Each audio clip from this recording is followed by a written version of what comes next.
nandito na pala yung kabit. Bakit si name mo mistress? As mistress. Ano ba, Cherry? Magdahan-dahan ka nga sa pananalita mo. Wala kang respeto ah. Magkaibigan tayo pero tandaan mo boss mo pa rin ako. Oo, boss kita kahapon. Pero ngayon, I don't think so. 'Cause I quit. Di ba sinabi ko na sa'yo, walang namamagitan sa amin ng lalaking yun. Walang namamagitan sa amin ng boyfriend mo. O kung manliligaw mo man yun. Kwento mo yan eh. Siyempre wala talaga. Pero kitang-kita ko kahapon kung paano kayo naghalikan sa harap ko. Hindi niya nga ako hinalikan. Napuwing ako nun kaya hinipan niya yung mata ko. Sakto naman nakatalikod siya sa'yo. Kaya akala mo, kiss yun. Pero hindi. Alam mo, una pa lang akala ko kaibigan kita. Alam mo ring bago pa lang kami ng boyfriend ko. Oo, ikaw ang dahilan kung bakit kami nagkakilala. Kasi nireto mo sa'kin, nireto mo ako sa kanya, kinulit-kinurot.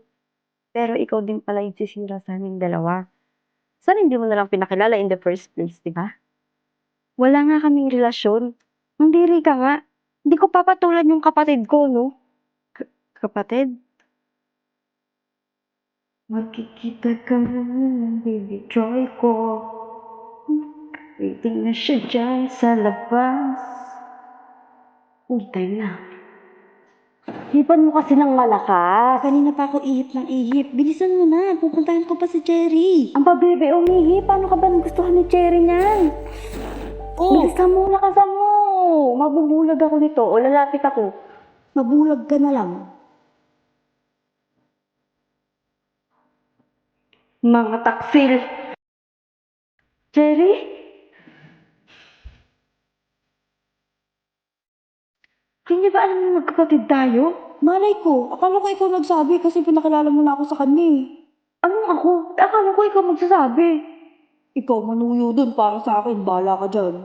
Oo, te. Little brother ko yun. Di ko ba nabanggit? Hindi eh. Sabi mo lang na ipapakilala ka. Kapatid ko yun, si Troy. Ba't kayo magkaiba ng apelido? I'm married, remember? Eh, sorry sa inasta ko. Hindi na pala ako aalis ng work. Dahil in-stress mo ako, mag-apply ka ulit. Hiring naman kami eh. Tres? Chop-chop, back to work. Copy, ate kong maganda.